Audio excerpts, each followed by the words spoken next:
Então ninguém, pois, vos julgue por causa de comida e bebida, ou dia de festa, ou lua nova, ou sábados.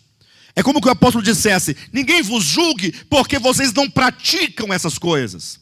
Se vocês não estão envolvidos com aquelas comidas e bebidas lá do Antigo Testamento, ou mesmo com os dias de festas, ou as luas novas, ou os sábados, ninguém vos julgue. E a pergunta é: por que ninguém pode nos julgar? Ele explica no 17 dizendo: porque tudo isso, referindo-se à lei, tem sido o quê? O que diz a sua Bíblia? Tudo isso tem sido o quê? Sombra das coisas que haviam de vir. Essa é a relação entre Antigo e Novo Testamento. O Antigo Testamento, enquanto a lei, enquanto dias de festa, lua nova, sábados, comida e bebida, eram apenas a sombra daquilo ou das coisas que haviam de vir. Porém, o corpo é de quem? É de Cristo. O que tem a ver o corpo é de Cristo? Pastor, o corpo de Cristo é a igreja que está dizendo aqui? Não, observe, a relação eram sombras, porém o corpo que reflete a sombra. Esse corpo, cuja sombra é o Antigo Testamento, é o próprio Cristo. O Antigo Testamento é a sombra de Cristo, fala dele. Só que, por ser uma sombra, não pode falar adequadamente. Como uma sombra, por exemplo, de uma pessoa, não pode mostrar os olhos, sequer a cor dos olhos, a cor da pele.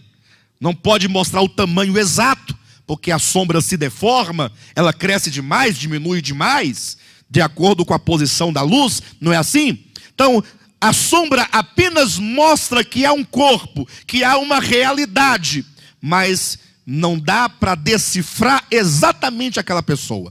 Assim era o Antigo Testamento, era uma sombra, porém o corpo, porém a realidade é Cristo.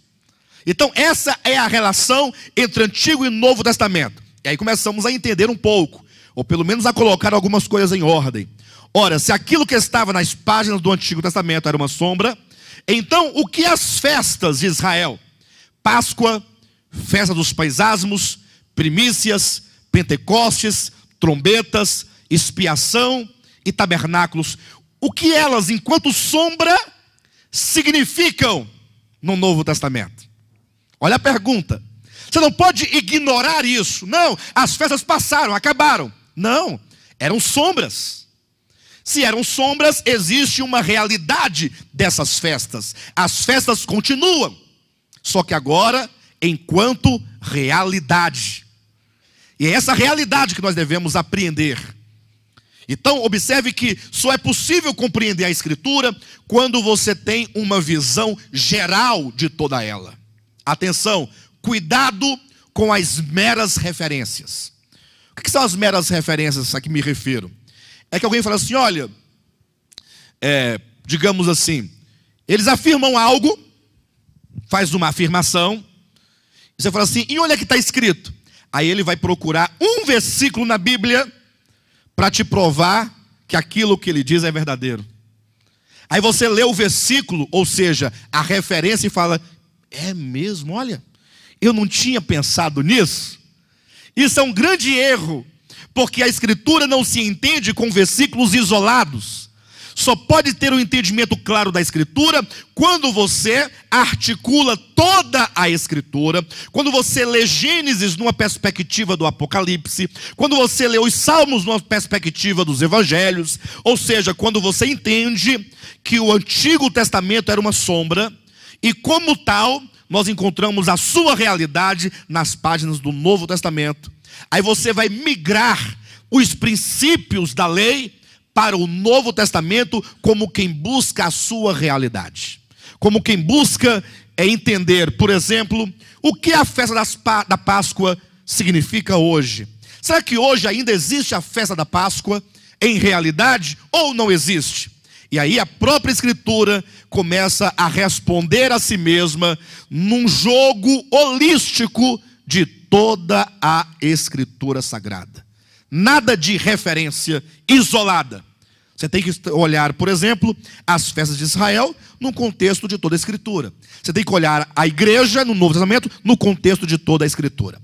Esse é o primeiro ponto acerca da Escritura. Eu queria deixar a relação entre sombra e realidade. Mas também as Escrituras, ela também tem um conteúdo.